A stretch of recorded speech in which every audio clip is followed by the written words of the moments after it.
સુરતના પાલી ગામમાં રહેતી 3 બાળકીએ આઈસ્ક્રીમ ખાધા બાદ તાપણું પણ કર્યું હતું। ત્યારબાદ ત્રણેયની તબિયત લથડી હતી અને તેમના મોત થયા છે। તેમના મોત આઈસ્ક્રીમ ખાવાથી કે તાપણાના ધુમાડાના કારણે થયા છે કે પછી અન્ય કોઈ કારણસર થયા છે તેની તપાસ હાથ ધરવામાં આવી રહી છે। પીએમ રિપોર્ટમાં બાળકીઓના મોતનું ચોક્કસ કારણ સામે આવી શકે છે। આ દુર્ઘટના સમયે શીલા નામની એક બાળકી પણ હાજર હતી, જેનો ચમત્કારિક બચાવ થયો છે। તેણે કહ્યું હતું કે હું, મારી બહેનો અને અન્ય 2 છોકરીઓએ તાપણું કરી રહ્યા હતા। 2 છોકરીઓ આઈસ્ક્રીમ ખાતા ખાતા આવી હતી।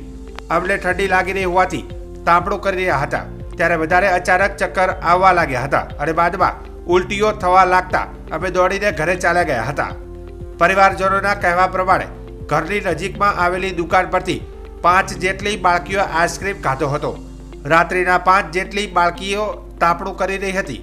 તાપણું કરી રહેલી 3 બાળકીઓને ઉલટી થવા લાગી હતી અને ઉલટી થયા બાદ બાળકીઓ બેભાન થઈ ગઈ હતી, જેથી 3 બાળકીઓને નજીકમાં આવેલી હોસ્પિટલમાં ખસેડવામાં આવી હતી। 2 બાળકીના ખાનગી હોસ્પિટલમાં અને 1 બાળકીનું સુરત સિવિલ હોસ્પિટલમાં મોત નીપજ્યું હતું। મોતનું સાચું કારણ જાણવા સુરત સિવિલ હોસ્પિટલમાં પોસ્ટમોર્ટમ कराई रही है। जी, आपका नाम? मंजू देवी। जी, क्या घटना हुई थी, कहाँ पे हुई थी? घटना तो यहाँ पाली गांव में हुए थे, लेकिन यहाँ सचिन में हॉस्पिटल में घटना हुआ था। एक लड़की का, मेरे को वो 2 लड़की का मैं नहीं जान रहा हूँ। जी, क्या हुआ था, किस तरह से वो लोग, हम लोग का मालूम नहीं है। मेरा एक लड़की पहुंचा है ना, वही बोल रहा है आग ताप रहे थे ना, आग कोई कचरा उचरा जलाए थे, पन्नी को वही आग ताप रहे थे तो धुआं लग गया चारों लड़की के का। तो सब उल्टी पुल्टी करने लगा। आया हॉस्पिटल, तब लोग उसका मम्मी पापा आया ना, तो लेके गया हॉस्पिटल में, प्राइवेट में। वहाँ पर 800 रुपया का दवा भी वो कराया, तभी भी नहीं ठीक हुआ। तो एम्बुलेंस बुलाया, भेजा दिया मैंने छोटा सा हॉस्पिटल में। तो उसी में गया तो एक बटला चारा, उसमें बोला से बच्चा का डॉक्टर यहाँ पर नहीं है, नवसारी लेके जाओ, बच्चा ठीक हो जाएगा। तो हम लोग बोला से कहीं बच्चा ठीक हो जाना चाहिए। वहाँ से नवसारी लेके गया, वहाँ पर जो बटला यहाँ से भेजा चढ़ा वही बटला वहाँ पर चढ़ाया, दूसरा बटला नहीं चढ़ाया वहाँ पर। वही बटल अभी आधा बोतल चढ़ा, एक सीवर दिया तो बच्चा का छनमनी डूब गया। बोला बच्चा का 10 दिन भर्ती करना पड़ेगी। तो इसका पापा बोला से 10 दिन भर्ती होएगा नहीं, बच्चा अगर रात में ठीक हो जाएगा तो सुबह चल जाएगा ना। तो बोला नहीं, 10 दिन भर्ती होना पड़ेगा, तब यहाँ पर भर्ती लो ना, तो बच्चा उठा के जाओ। वहाँ पर डॉक्टर साहब बोला। तब हम लोग बोला सर, जब आया एम्बुलेंस अथी में हॉस्पिटल में, तब बच्चा ठीक हो जाना चाहिए ना। तब बोला हाँ सर ठीक हो जाएगा। तो वहाँ से भेजे नवसारी से सिविल में। अभी यहाँ पे क्या हुआ है? यहाँ पर डेट हो गया, शिव दवा चला, यहाँ पर डेट हो गया 6:30 बजे। डॉक्टर केतन नायक, आरएमओ नवी सिविल हॉस्पिटल सूरत। आज शू घटना बनी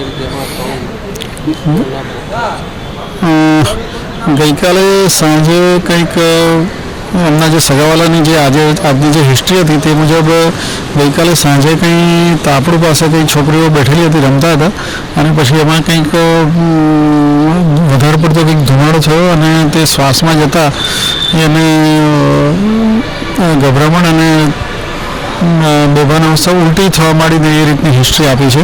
અને એક મધરે હિસ્ટ્રી આપી કે આઈસ્ક્રીમ ખાધા પછી કંઈક તાપણે ગયા અને પછી આ પ્રકાર થયું, એવી પણ હિસ્ટ્રી આપી છે। તેમાંની 2 બાળકીઓને મરોલી CHCમાં લઈ જવામાં આવ્યા, ત્યાંથી કંઈક પ્રાઇવેટ હોસ્પિટલમાં લઈ જવામાં આવ્યા, ત્યાં 2 બાળકીઓ મૃત્યુ થયું અને પોલીસ દ્વારા અહીંયા બ્રોડ ડેડ તરીકે લાવવામાં આવ્યા આજે સવારમાં। અને એક બાળકી ખૂબ જ ગંભીર હાલતમાં સવારે 4:55 લાવવામાં આવ્યા, એને 2 કલાક જેવી સારવાર આપવામાં આવી સિવિલમાં દાખલ કરીને, પરંતુ એને બચાવી નહીં શક્યા। એને ખૂબ જ ગંભીર હાલતમાં આવેલા હતા, જેથી બચાવી શક્યા નહોતા। એમાં એક બાળકીની મધર જે હિસ્ટ્રી આપે છે તે કહે છે કે મારી બાળકીએ આઈસ્ક્રીમ ખાધું નથી અને તેમ છતાં આ રીતે થયું છે। એટલે હવે પોસ્ટમોર્ટમ હાલ ચાલુ છે, પેનલ પીએમ દ્વારા અને ફોરેન્સિક એક્સપર્ટ પણ છે અને અમારા મેડિકલ ઓફિસર પણ છે। તો એ પીએમ રિપોર્ટ દ્વારા ખ્યાલ આવશે કે ખરેખર મોતનું કારણ શું છે।